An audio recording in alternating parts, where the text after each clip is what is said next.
The Shape of the World, a portrait of Frank Lloyd Wright, written by K.L. Going, illustrated by Lauren Stringer. One night, a mama rocked a baby in an old wooden chair. Someday, she whispered, you will build beautiful buildings. The baby smiled and cooed. He did not know about beautiful buildings. He hadn't seen soaring skyscrapers or elegant museums. But someday he would learn.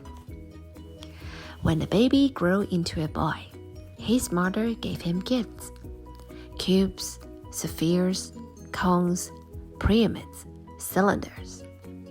The boy loved the smooth shapes. They felt soft against his fingers and heavy in his palm. It was fun to build them up and knock them down. He loved to stack them this way and that way and this. They could grow tall or wide, flat or round. The boy had learned the secret. Every shape was many shapes. When he was older, the boy spent each summer on his uncle's farm. He worked hard from sunrise to sunset. But sometimes, when no one was looking, the boy marveled at the great big world around him. He saw shapes everywhere he looked. He found an arch in the pathway of a frog, a cone inside petals of a flower, a triangle in a spider's web, pyramid peak of anthills, and perfect huskins in an empty piece of honeycomb.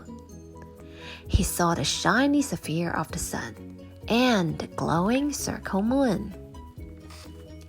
Sometimes the boy hid in the tall grass, watching the weeds bend and sway, studying the shape of a bird's flight. He asked himself many questions. Did the sky have a shape? How many shapes were hidden in a tree? Raindrops made changing shapes, clear and cold. Lightning made jagged shapes, sharp and burned. The river made smooth shapes, long and curved.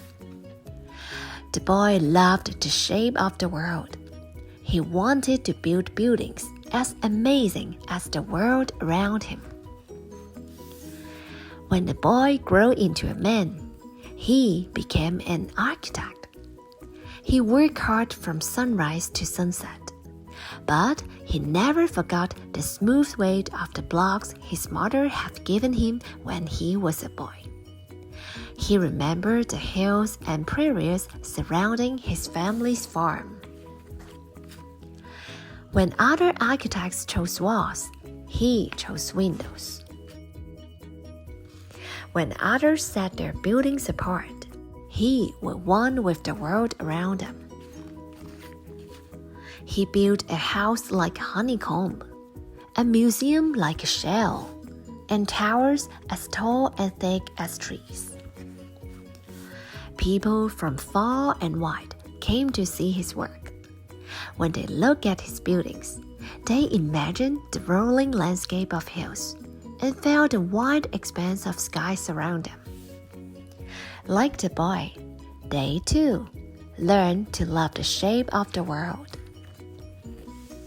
One night, when the architect was an old man, he rocked back and forth in his mother's wooden chair. Her promise had come true. When he was a baby, he had not known about beautiful buildings. He hadn't seen soaring skyscrapers or elegant museums, but he had learned. Someday had come and gone, and he had changed the shape of the world.